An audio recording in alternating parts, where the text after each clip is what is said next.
संदीप जी, क्या ये गंभीरता है आपकी? संदीप जी, क्या रोजगार के सृजन की बात करना, बेरोजगारों की व्यथा की बात करना क्या राष्ट्रीय मुद्दा नहीं है?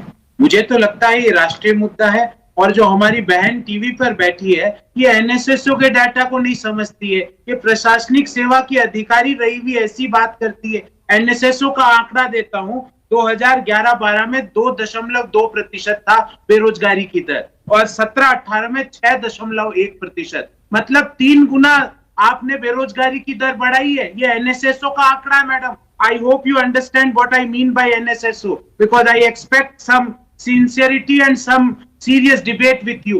मैं आपसे कोई बीजेपी की ट्रोल की तरह नहीं बात कर रहा हूं। आपने एनएसएसओ का आंकड़ा नहीं दिया, 11-12 का आंकड़ा नहीं दिया, क्योंकि आपको लगा ये दूंगी तो मैं अपनी बात कहने में सफल नहीं हो पाऊंगी। आप मुद्दों को भटकाइए मत। समस्या ये है, मैं आपको 1 मिनट के अंदर बता देता हूँ कि प्लीज आप बीच में मत बोलिए। नहीं, एक एक करके अपराजिता मैं रिस्पॉन्ड करने का मौका दूंगा जी। बोलिए गौरव। मैं इनसे कहता हूं, एनएसएसओ के आंकड़े के अनुसार 3 गुना बेरोजगारी बढ़ी है कोविड के आने के पूर्व। और ऐसा क्यों हुआ ये भी सुन लीजिए मैडम। ये आपने कहा ना परिस्थितियां असामान्य है, असामान्य नहीं थे, पर लोग सत्ता में बैठे लोग असामान्य है। वो कभी रात को 8 बजे नोटबंदी का ड्रामा करते हैं, कभी बिना तैयारी के जीएसटी लागू कर देते हैं, कभी रात को 8 बजे 4 घंटे का नोटिस देके सारे उद्योग धंधे बंद करवा देते हैं। ये 8 से 12 वाला जो एडवेंचरिज्म है ना, इसके कारण हमारी बेरोजगारी यहाँ पहुंची है। और Sandeep ji, as a economist का छात्र एक बात बोल रहा हूं, आवर इकोनॉमी, हमारा अर्थव्यवस्था कंजम्पशन के बेस की अर्थव्यवस्था है।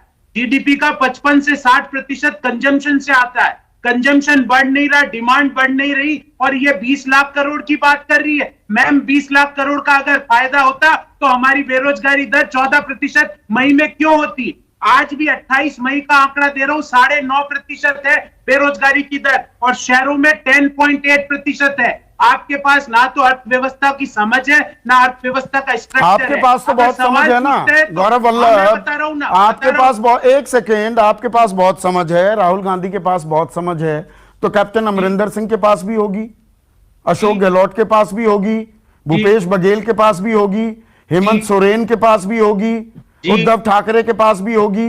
नौकरियां, रोजगार उपलब्ध कराना, ये आत्महत्याएं रोकना, दिहाड़ी मजदूर, स्वरोजगार वाले, राज्य सरकारों की कोई जिम्मेदारी नहीं?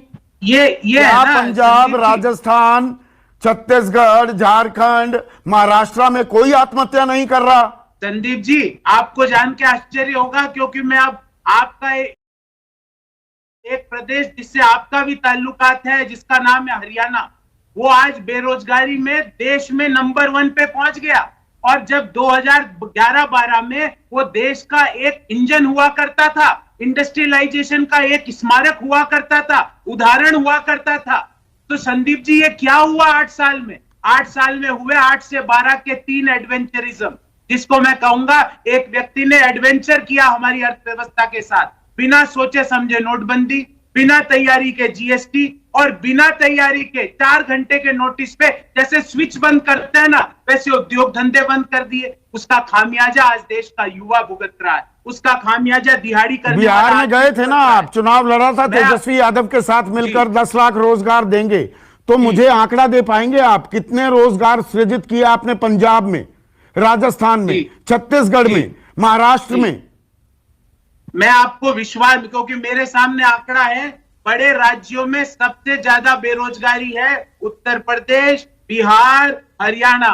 कांग्रेस शासित राज्यों में सबसे ज्यादा बेरोजगारी नहीं है। और फिर भी मैं स्वीकार करता हूं, मैं मैडम की तरह अपनी दायित्वों से नहीं भागता हूं, स्वीकार करता हूं कि राज्य सरकारों को भी और करना चाहिए। हम करेंगे इसको पॉजिटिव स्पिरिट में लेके, पर ज्यादा कंट्रीब्यूशन, ज्यादा भूमिका, ज्यादा स्ट्रक्चर इकोनॉमी का कौन बना सकता है? केंद्र सरकार। केंद्र सरकार अपने सारे दायित्वों से भागती रहती है।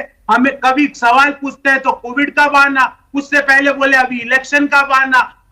आपके पास एक ही जवाब है हर समस्या का, राहुल गांधी। इतना क्यों डरते हो राहुल गांधी से? समस्याओं का निदान के बारे में पॉजिटिव स्पिरिट से सोचो। तो आप भी तो रास्ता दिखाइए ना। कंजम्पशन बढ़ाई, मैं बोल रहा हूं कंजम्पशन बढ़ाइए, डिमांड बढ़ाइए। उसके लिए आज ही Abhijit Banerjee Nobel laureate, Nobel prize winner का एक लेख आया एक हिंदी के समाचार पत्र में। उन्होंने कहा लोगों के हाथ में पैसा दीजिए, नया पैसा देके नई मांग का सृजन कीजिए, नया उपभोग बनाइए, जिससे कि नए रोजगार के अवसर सृजित किए जा सके। ये अभिजीत बनर्जी जिनको नोबेल प्राइज मिला है उनकी बात है। ये नागपुर से बात नहीं कह रहा हूं कि बिना सोचे समझे 500 और 1000 के नोट बंद कर दो।